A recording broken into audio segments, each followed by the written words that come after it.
Chinese is the most difficult language to learn. This statement has almost become common sense in the Western world. However, I can responsibly say that it's a very Western-centric and biased conclusion. If you only want to learn how to speak basic Chinese, it might well be one of the easiest languages among the world's major languages. For instance, let's use pinyin, a system of romanized spelling for the Chinese language. To learn some basic sentences, I is read as 我, you is read as 你, he or she both are read as 他. Isn't that simple? Next come to the plural. You can just add 们 after 我, 你 and 他. So we becomes 我们, the you becomes 你们, and they becomes 他们. Now for verbs, do something in Chinese is 做, eat is 吃, drink is 喝. The pronunciation isn't difficult. Regardless of who does the action, whether I do, you do, he or she does, or when it happens, I did, you did, or he has done, it remains 我做, 你做, 他做. If you do it in the past, just add 了 at the end of the sentence. 我做了 is okay. If it's in the future, add 要 before the verb, like 我要做 is okay.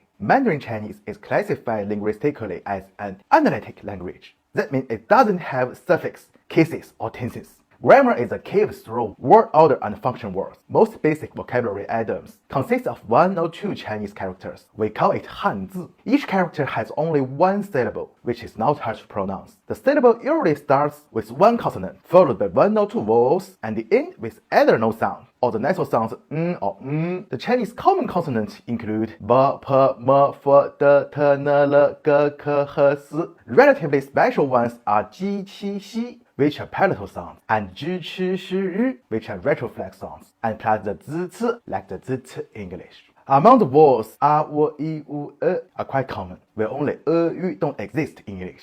The Chinese includes a variety of diphthongs like I, a, we, ya, ye, yu, o, wo. For instance, you can try pronouncing 你好，我来看一看你. I means hello, I come to take a look at you. For native English speakers, mastering these songs does not present an overly significant challenge. Thus, for most people, the only challenging part of learning Chinese might be the tones. However, compared to Vietnamese or Thai, Mandarin has the fewest tones, only 4. Using the commonly used 5-degree marking method, we have first tone ma 5-5, second tone ma 2-5, third tone ma 2-1-3, and the fourth tone ma 5-1. The tones can differentiate the meaning of a character, such as ma for mother, ma for numb, ma for horse, ma for scold. But don't worry too much about remembering or pronouncing tones accurately. Within China, even Mandarin has many dialects with varying tones. Even without correct tones, or ignoring them altogether, people can still understand the meaning from context. If you choose not to learn characters and stick to pinyin, you can master basic vocabulary, grammar, and hold simple conversations within only half a year. However, if you wish to delve deeper into Chinese and understand Chinese culture, you should learn Chinese characters. You may have heard that Chinese has tens of thousands of characters, and all of them are pictographic,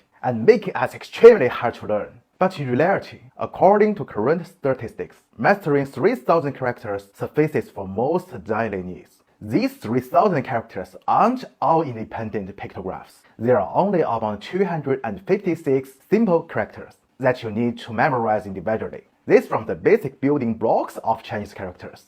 What are the simple characters? For example, in Chinese, there are characters like 日, 月, 山, 水. It means the sun, moon, mountain, water. Their meanings stem directly from their shapes, which evolved from oracle bone script symbols during the Shang Dynasty 3,000 years ago. Similarly, there are characters like 牛 for cow or ox, 羊 for sheep, 人 for person, and 心 for the heart, which resemble the shapes of cows, sheep, human, and heart. There are also 上 for up and 下 for down. Once you see them, you can understand their meanings immediately. And then there are 1, 2, 3, which mean 1, 2, 3. Even without explanation, you will know what they mean. After remembering these 200 plus simple characters, you can easily remember many combinations. Take the word 忐忑 for instance. It means anxious.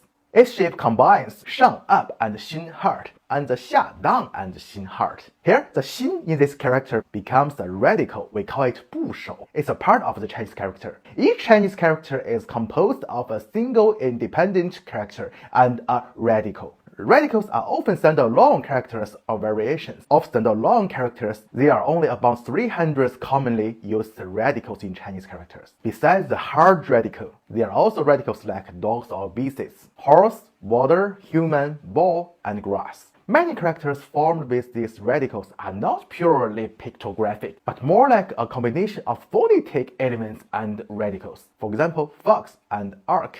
In Chinese, they share the same pronunciation hu, with this indicating the pronunciation hu, and the radicals dog and bow, hinting at their meanings. Similarly, the words for same and copper are both pronounced tong, but one is written as tong and the other is written as tong. The jin radical is stylized from the character jin, which means metal, indicating that the character relates to metal. Most Chinese characters are composed of hundreds of basic models that can be quickly combined, although they are harder to memorize than alphabets. But once mastered, you'll find that compared to alphabet scripts, Chinese characters provide a second dimension to language. You can instantly perceive the warmth and depth of each word and quickly learn new words. Chinese doesn't need to borrow words from Latin, Greek, or other languages constantly. Instead, it creates new terms using characters. For example, around all the words for telephone, computer, and television generally have similar pronunciations. These terms originate from Latin and Greek and were transmitted to various places through French and English. However, in Chinese, they are 电话, 电脑, 电视. The 电 means electricity, and 话 means to speak, 脑 means brain, and 视 means to watch. The combination of two Chinese characters allows Chinese speakers to immediately understand their meanings at first glance.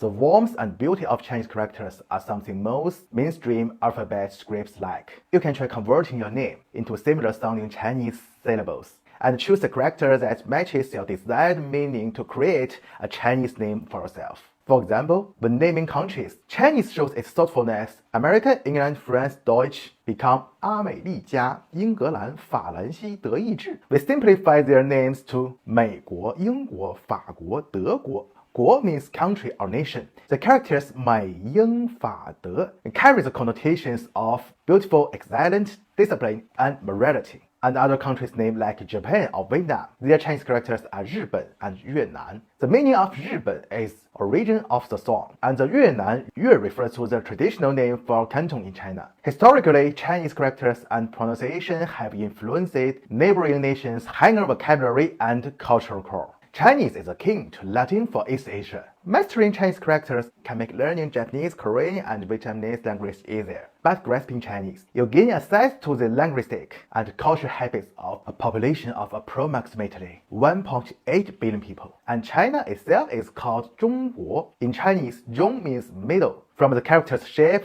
you can easily understand why this Chinese character represents center or middle. But this is not to say that China aims to become the center of the world. According to Chinese philosophical thought, 中 is moderation and harmony, aiming to mediate between civilizations and promote mutual learning, even the win-win cooperation. The character 中 with 心 added below is also pronounced 中. This character represents the belief system of the Chinese people. It embodies and mindset that is always loyal to one's own thought and conscience. A state of mind that does not corrupt oneself nor harms others. It symbolizes a peaceful and harmonious attitude. In the center of Beijing, Tiananmen Square prominently displays the slogan 世界人民大团结万岁. It means long live the great unity of the peoples of the world. To the Chinese people, beyond cultural and political difference, what matters most is living equality and happy with the rest of the world. Our Chinese language and characters are now the mysterious symbols of the distant East. As perceived from the Western-centric perspective, they are the result of millennia of integration and development on land and ocean. A language that can be international and easily mastered by everyone, offering endless insight and joy upon deeper study. Despite our long history, we always look to the future. While located in the eastern part of the continent, we remain concerned about the world. China is not just about dragons, lions, dumplings, and noodles, nor is it solely an ancient civilization or orange chicken and fortune cookies. We are inclusive and friendly, coexisting with others worldwide.